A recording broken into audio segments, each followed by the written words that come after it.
Kisah Sang Penakluk. Sebelum lanjut, bagi yang belum subscribe Cafe Novel, silahkan subscribe dan aktifkan lonceng notifikasi supaya tidak ketinggalan update terbaru dari kami.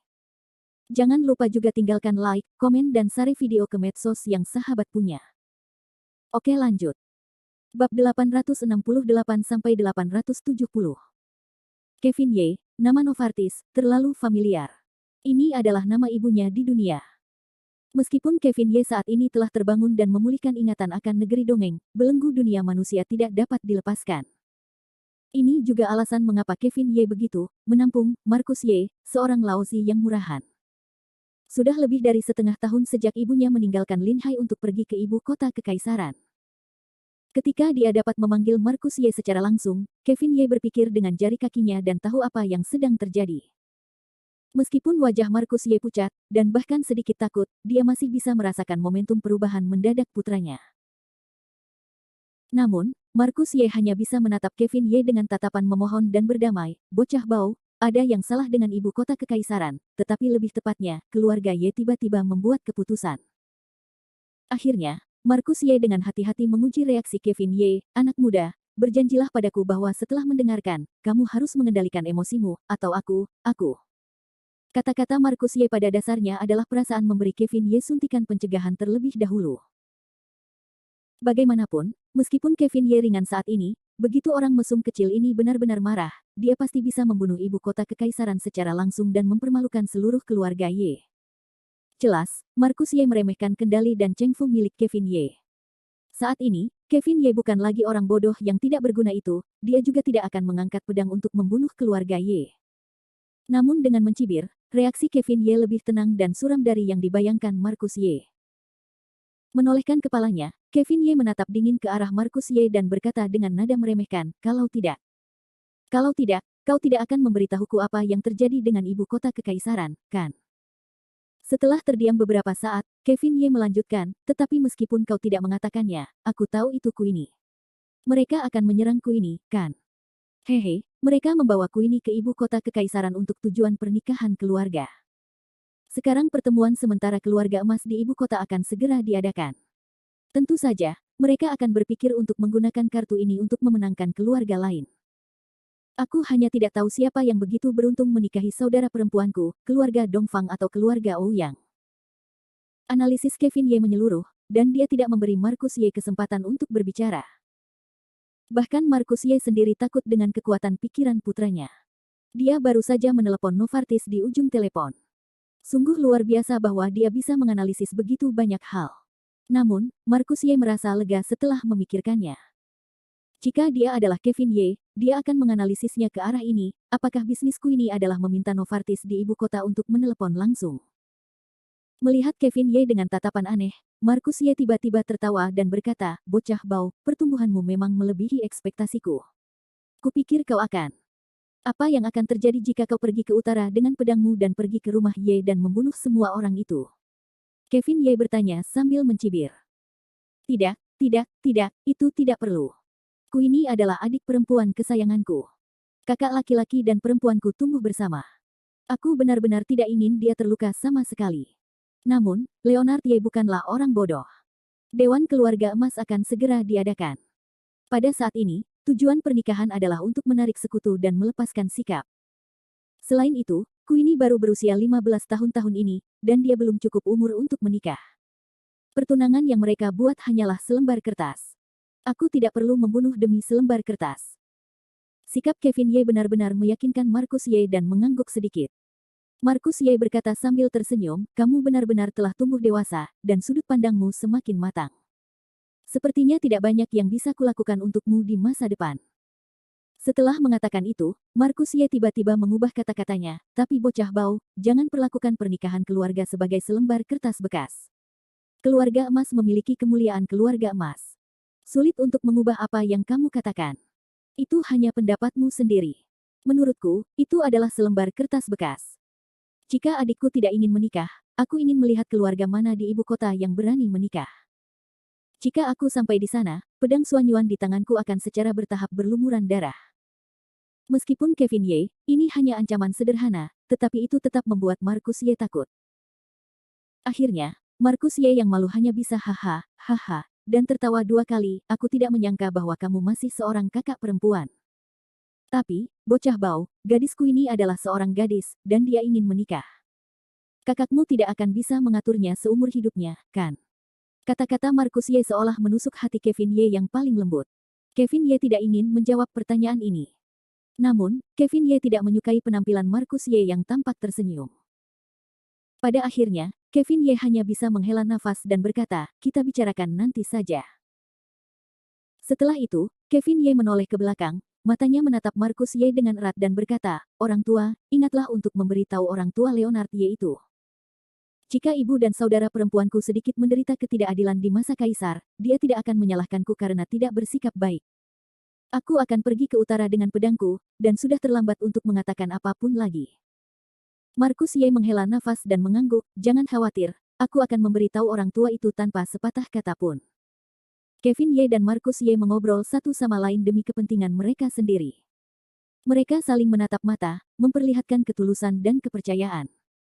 Ayah dan anak itu, yang satu di ibu kota kekaisaran dan yang lainnya di selatan sungai Yangtze, bagaikan 2 pedang tajam.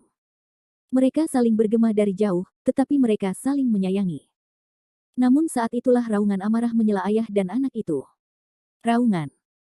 Kevin Ye dan Markus Ye mengangkat kepala mereka hampir bersamaan. Tommy Ye, yang tidak jauh dari langit, tiba-tiba membuka matanya. Di tengah matanya, cahaya keemasan meledak, tampak heroik. Keluar dari keadaan meditasi, seluruh tubuh Tommy Ye jatuh, bang, kaki Tommy Ye dengan kuat menginjak halaman rumput kota langit. 2 jejak kaki besar tertinggal, dan bahkan bumi mulai bergetar. Bawaan, pertengahan Yuan manusia. Kevin Ye dan Markus Ye saling memandang, dan mereka hampir tidak dapat membuat saluran pada saat yang sama. Namun, ekspresi Markus Ye lebih gembira, dan ekspresi Kevin Ye agak terkejut.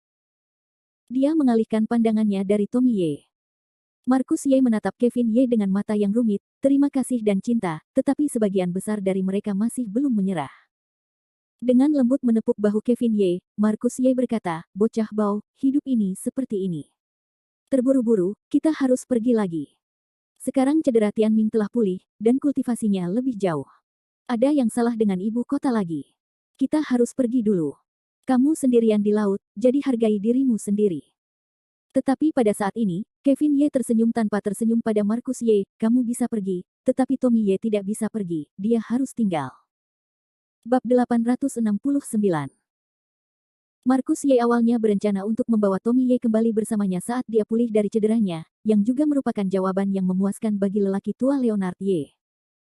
Namun, setelah mendengarkan kata-kata Kevin Ye, tampaknya Kevin Ye tidak bermaksud membiarkan Tommy Ye kembali ke ibu kota kekaisaran bersamanya.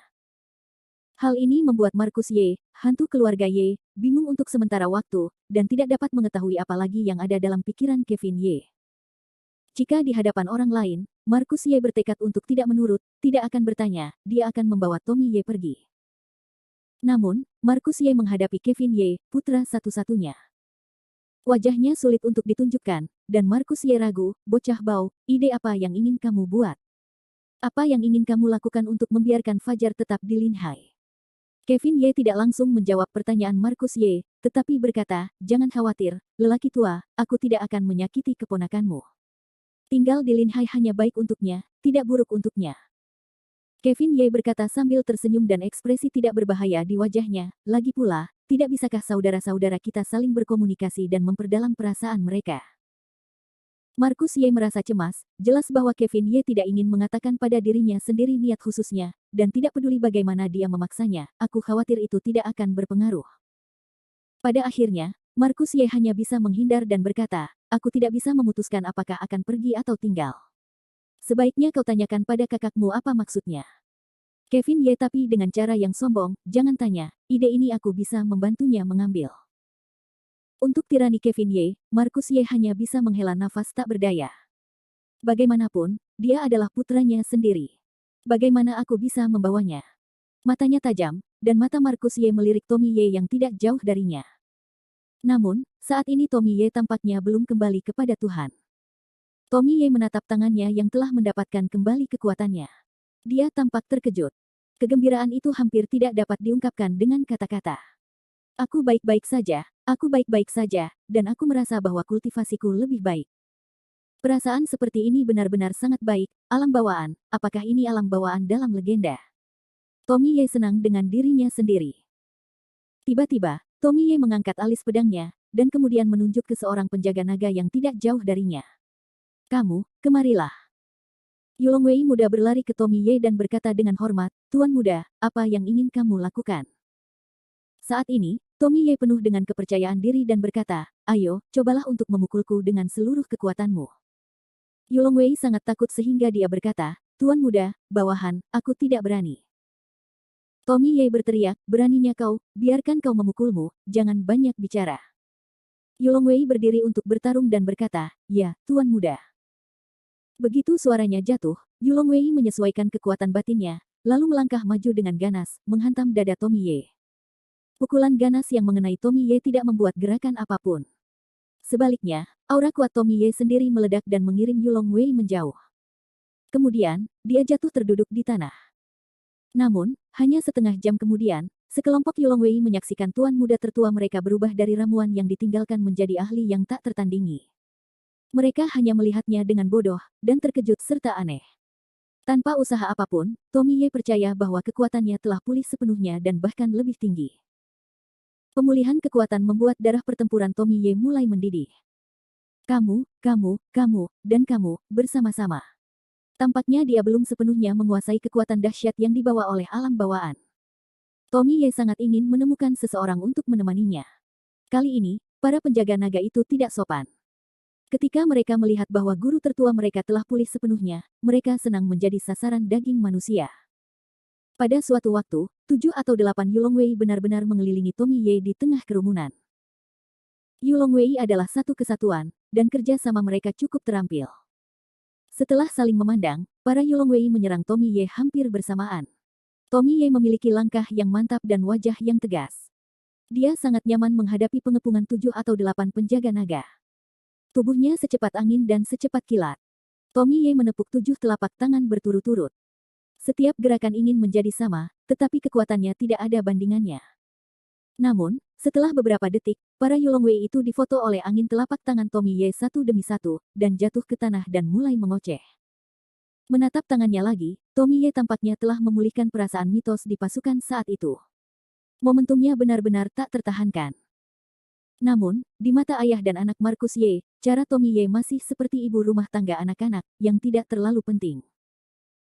Kevin Ye bahkan berkata kepada Markus Ye dengan suara rendah dan berkata, kamu layak keluar dari tentara. Keberanian dan kekejaman seperti ini sama sekali tidak buruk. Markus Ye mengambil alih topik pembicaraan dan berkata, bocah bau, kamu salah. Ini tidak ada hubungannya dengan asal-usul militer. Tianming sudah seperti ini sejak dia masih kecil, berlatih seni bela diri seperti orang gila. Sebagian besar pangeran di keluarga emas ibu kota kekaisaran menderita kerugian dari bocah ini. Satu-satunya yang bisa menantang bocah ini adalah Charlie Qin, pangeran kecil dari keluarga Qin. Kevin Ye menatap Tommy Ye yang tidak jauh darinya. Memikirkan kesannya terhadap Charlie Qin, dia tiba-tiba tertawa dan berkata pada dirinya sendiri, ada banyak kesamaan di antara mereka berdua, terutama sifat berdarahnya. Setelah itu, Kevin Ye tiba-tiba mengubah kata-katanya, meskipun berdarah adalah hal yang baik, tetapi pengembangan diri terlalu cepat, jika kamu tidak yakin dengan posisimu, itu akan menjadi hal yang besar. Markus Ye segera berkata sambil tersenyum, dasar bocah bau, kamu tidak terlalu tua, tetapi kamu terlihat tua saat berbicara. Itu benar-benar tubuh berusia 18 tahun, hati berusia 80 tahun. Untuk evaluasi Markus Ye, Kevin Ye hanya tertawa. Sejujurnya, komentar Markus Ye dianggap sopan. Kevin Ye yang sebenarnya, belum lagi berusia 80 tahun, sudah berusia 80.000 tahun.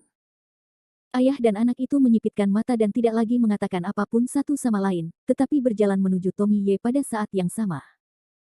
Saat dia berjalan, Kevin Ye menepuk tangannya dengan lembut dan berkata, kakakku, selamat, kamu tidak hanya memulihkan kultivasimu, tetapi juga melangkah ke tingkat yang lebih tinggi. Tommy Ye kembali sadar. Dia tertawa malu-malu. Dia tidak bisa mengucapkan terima kasih. Namun dari matanya, Kevin Ye bisa merasakan panas dan kegembiraan. Setelah melirik Yulong Wei yang tersebar, Kevin Ye tiba-tiba berkata dengan dingin, tetapi kakakku, kamu telah melangkah ke alam alami sekarang. Terlalu rendah untuk berlatih dengan orang-orang yang pintar seperti ular, sapi, dan harimau. Mendengar Kevin Ye berkata demikian, Tommy Ye tidak marah, sebaliknya, semangat bertarungnya semakin kuat. Tommy Ye menatap Kevin Ye dengan penuh semangat dan berkata sambil tersenyum, "Maaf, saudaraku, ada apa? Apakah kamu ingin menguji prestasi saudaramu secara langsung?" Ketika aku berada di ibu kota kekaisaran, saudaraku sangat terkesan dengan pemandangan dan prestasimu. Jika aku bisa bertarung denganmu secara langsung, itu akan menjadi berkah yang luar biasa dalam hidup. Berbicara, Tommy Ye tidak peduli apakah Kevin Ye setuju atau tidak, tetapi dia langsung menemui Kevin Ye. Harus dikatakan bahwa Tommy Ye, yang telah memulihkan kekuatannya, telah membawa semangat juang dan darahnya dari medan perang untuk dikaguminya. Bab 870. Entah karena pengaruh darah militer atau karena watak alami, setelah Tommy Ye pulih dari lukanya dan mengalami kemajuan lebih lanjut, seluruh keinginan bertarungnya juga mulai tumbuh subur, dan dia membuat langkah berani untuk menantang Kevin Ye. Namun di mata Kevin Ye, Tommy Ye adalah orang gila yang suka bertarung. Yulong Jue milik keluarga Ye, ibu kota kaisar, tampak biasa saja, tetapi juga memiliki kekuatan saat digunakan. Setelah memasuki tahap bawaan, Tommy Ye secepat kilat, dan langsung mengenai dada Kevin Ye. Jika Tommy Ye berdiri di sisi yang berlawanan dari orang biasa, akan berakibat fatal jika dia melakukan pukulan ini. Menghadapi serangan ganas Tommy Ye, Kevin Ye tidak bergerak dan tersenyum.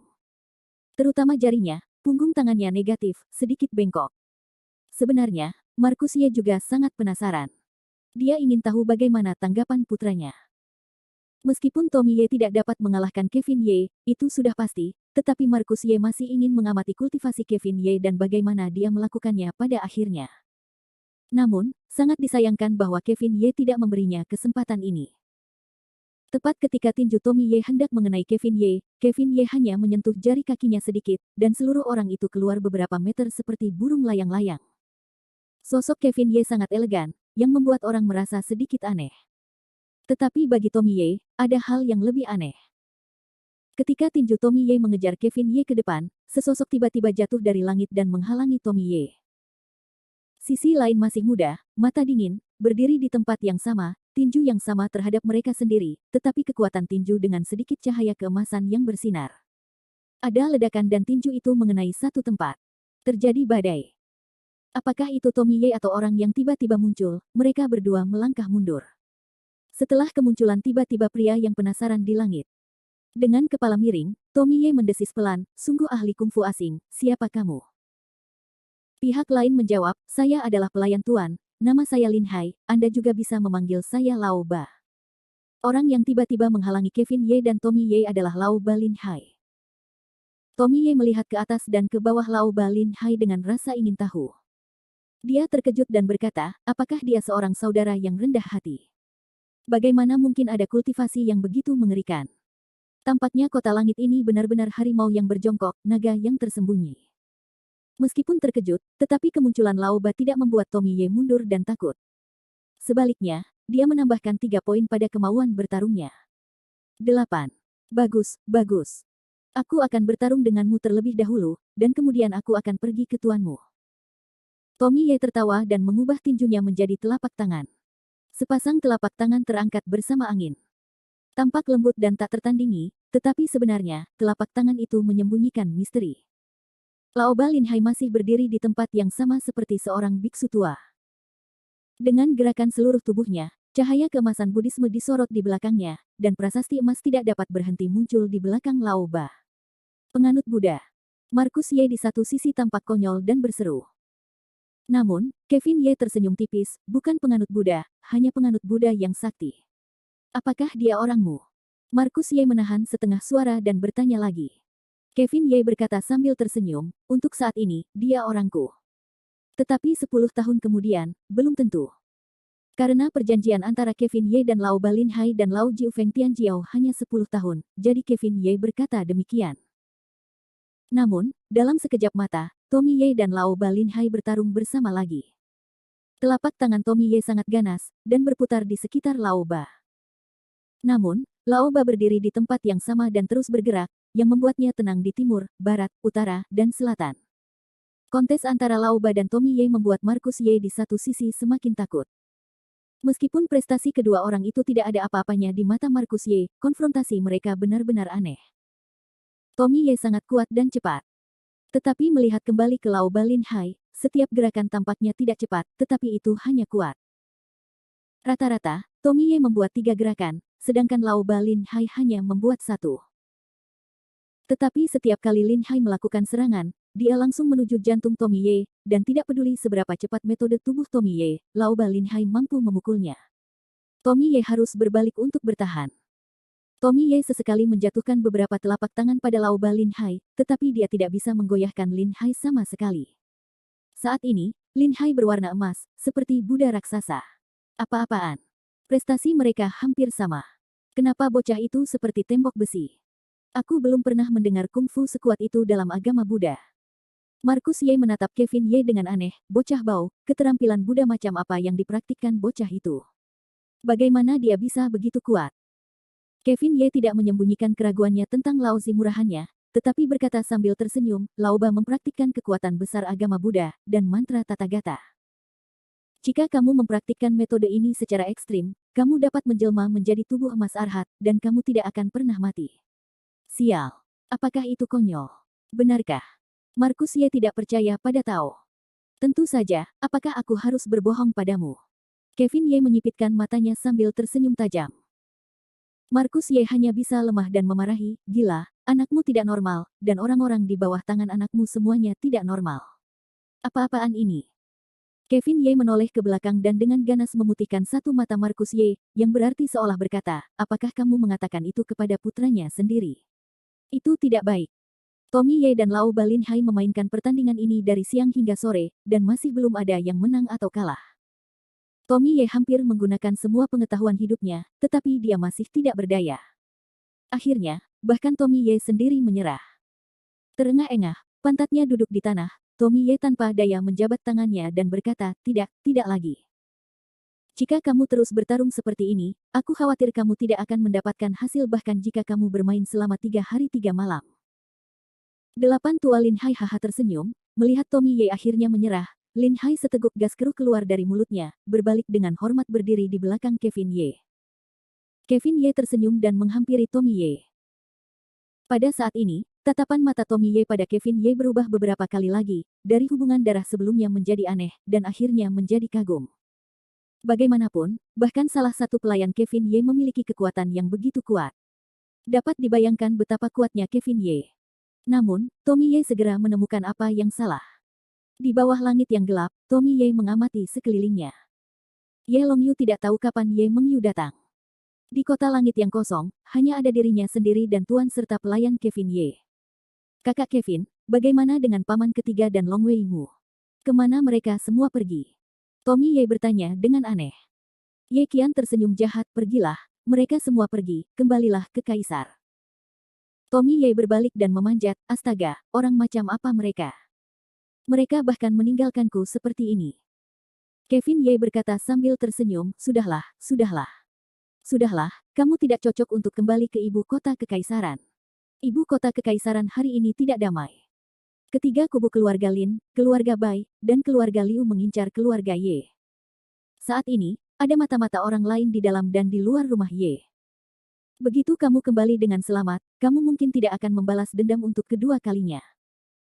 Selain itu, seseorang yang telah dipukuli di ladang ramuan akan menjadi lebih baik dalam beberapa hari, dan wilayahnya telah ditingkatkan. Jika berita semacam ini disampaikan kembali ke keluarga emas ibu kota kekaisaran, apa pendapatmu tentang orang-orang yang hidup dalam makanan biasa itu? Tommy Ye menghela nafas tak berdaya, aku khawatir begitu berita ini tersebar, mereka harus mempercepat waktu dimulainya keluarga Ye. Jadi, lebih aman bagimu untuk tinggal bersamaku untuk saat ini. Mendengarkan perkataan Kevin Ye, Tommy Ye tidak memiliki perlawanan apapun. Sebaliknya, dia berbaring malas di halaman, tetap di sini. Tidak peduli apapun. Saya bergabung dengan tentara pada usia 18 tahun, dan sulit untuk menemukan waktu luang selama bertahun-tahun. Anggap saja ini sebagai liburan.